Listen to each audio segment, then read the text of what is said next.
Traci Reed here today, coming at you with a TRD Scraplift Saturday. Today we are scraplifting Erica, who is California Lucky on my team, and I am going to be scraplifting this layout of hers. I'm going to have to adapt it for a life crafted album page, so I'm going to delete one of the columns and instead have a sort of flip up going on, but that is the plan. I love this layout, and let's get started. Alright, so I really loved this collection with this photo, and this page turns out to be so vibrant. The first thing that I'm going to do is create this flip up for this it's screenshots of a Facebook conversation between myself and my best friend, who is always the one that gets me in these situations with these animals. She's the one that gave us the god kittens, and now we have Libby because of her. So I wanted to include the story of this conversation and how we ended up with Libby, but it's ugly, it's screenshots, so I wanted to cover them up. So I trimmed down a 3x4 card and created a flip up for that, which gave me a room for a title too. So there are torn strips at the bottom of Erica's original layout. So I'm just trying to decide which papers, or these are all patterned cards, which patterned cards I want to include and in which order. I cut apart the wood veneer traveler's notebook paper for the top half, and then I just cut each of these pattern cards in half horizontally, so I ended up with 2x6 strips. Obviously life crafted pages are only 5 inches wide, and I forgot to trim the extra inch off there, but went ahead and did that, and now I'm just making sure that these are aligned horizontally across the page. And then I'll just repeat the process for all the colors all the way down. I'm omitting some of the process for this page because this video is very long and I'm not sure why, so I just cut out some of the repetitive stuff that I've done a million times on this channel before, but you can see I'm just using a life crafted size paper to make sure that the paper strips are the right size vertically down the page, and my page is the right size. So I'm just using it as a template and just sticking each one of these down to the page. Then I will repeat the process on the right hand side, making sure that they are horizontally aligned across the page and that everything looks like it was one cohesive page that I just cut in half. So there we go. Now I'm cutting the holes, because if I don't cut the holes, I'll mess up. So I always try and cut the holes first. Here we are. This is the base of the layout. I'm going to put these here, and then there is lots of layering on Erica's page, lots of paper layering behind her photos. So I'm going to start that process as well, and there is a lot of roughing up edges, so I'm doing that with each of my paper layers too. So I loved this baby blue behind the main photo, and then this daisy behind that photo because I just really liked the taupe. I thought it added some nice color, or some nice pattern behind the paper without adding too much color, because I have a lot of color going on and that taupe really blends in with the wood grain really well.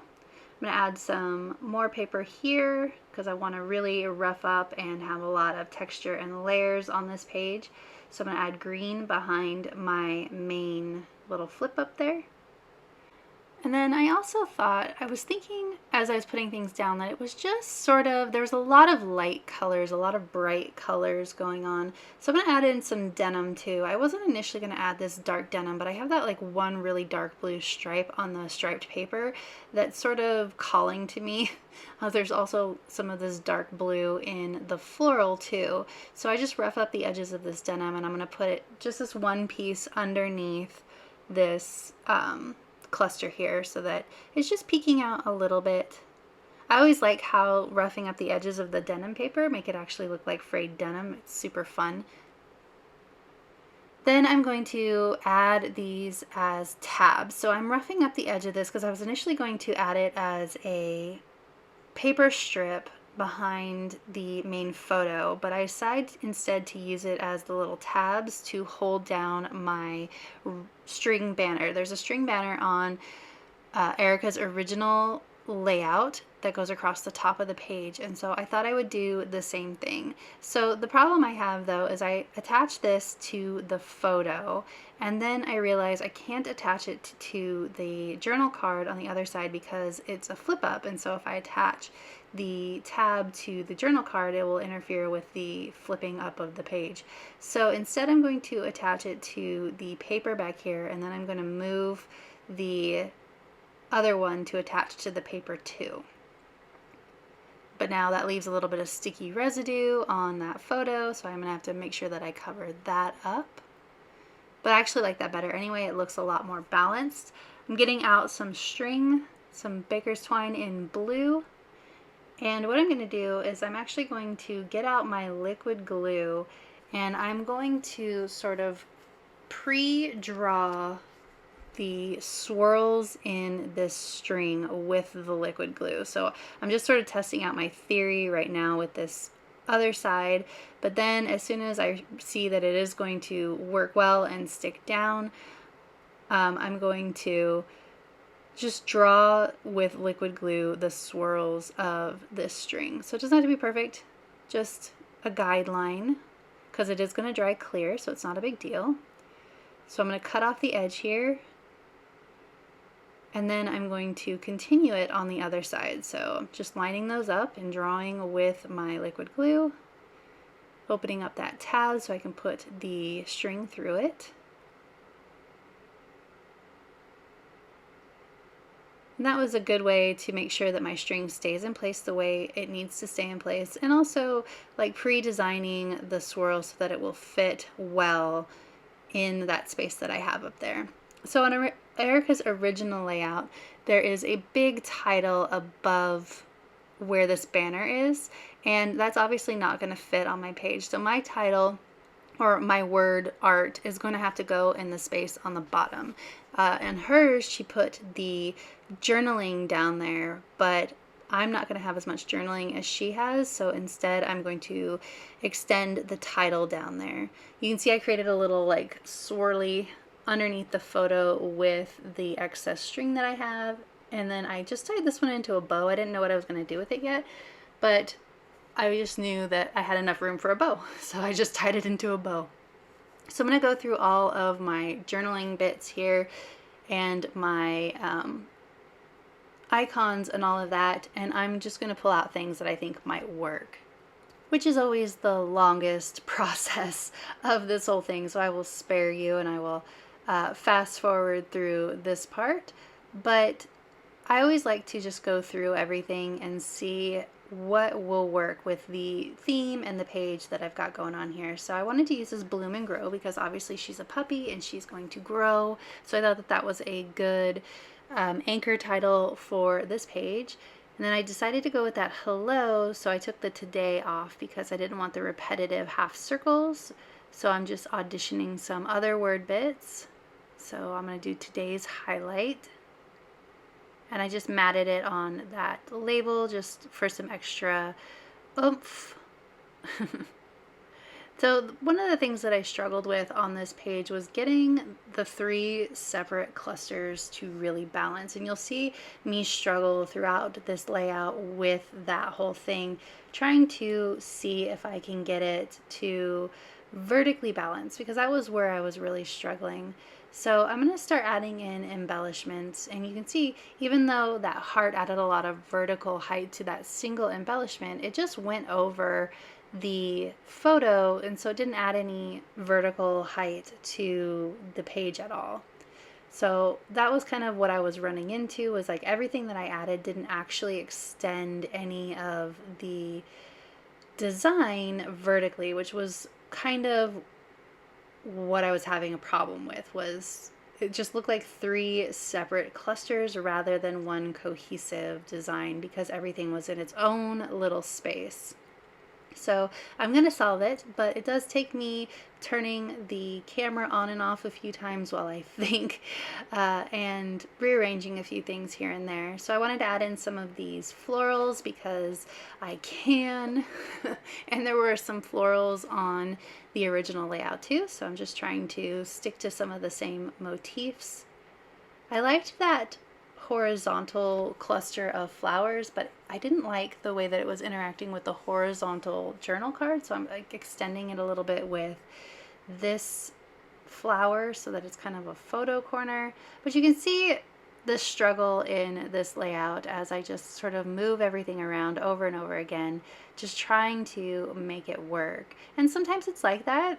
That doesn't mean that the page is no good. It doesn't mean that it's not going to come out well. It just means that you need to keep working on it until it gets to something that you really like, right?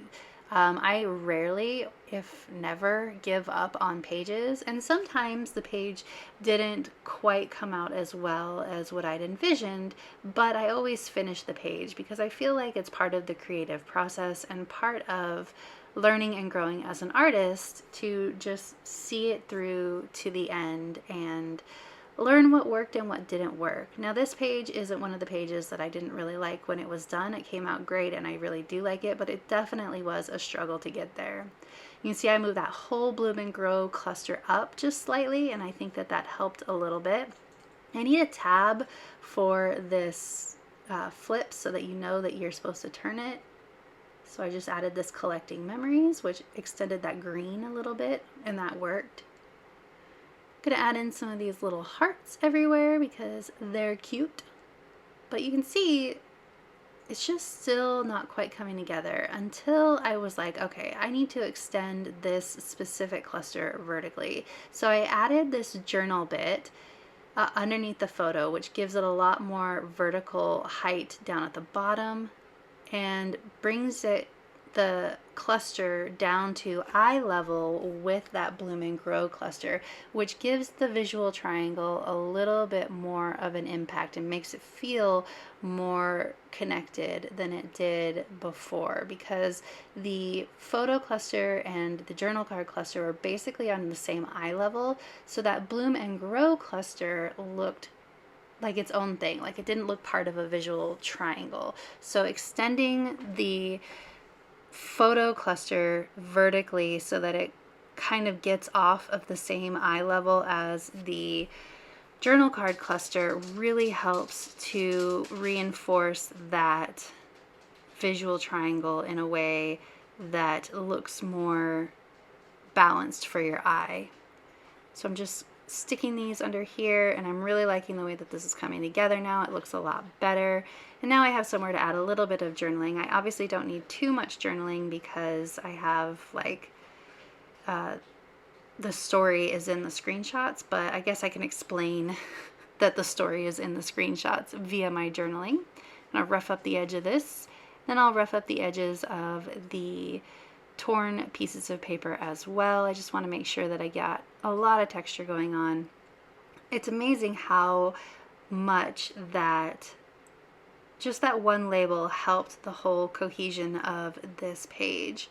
So I'm gonna add the date, which was of course the 4th of July.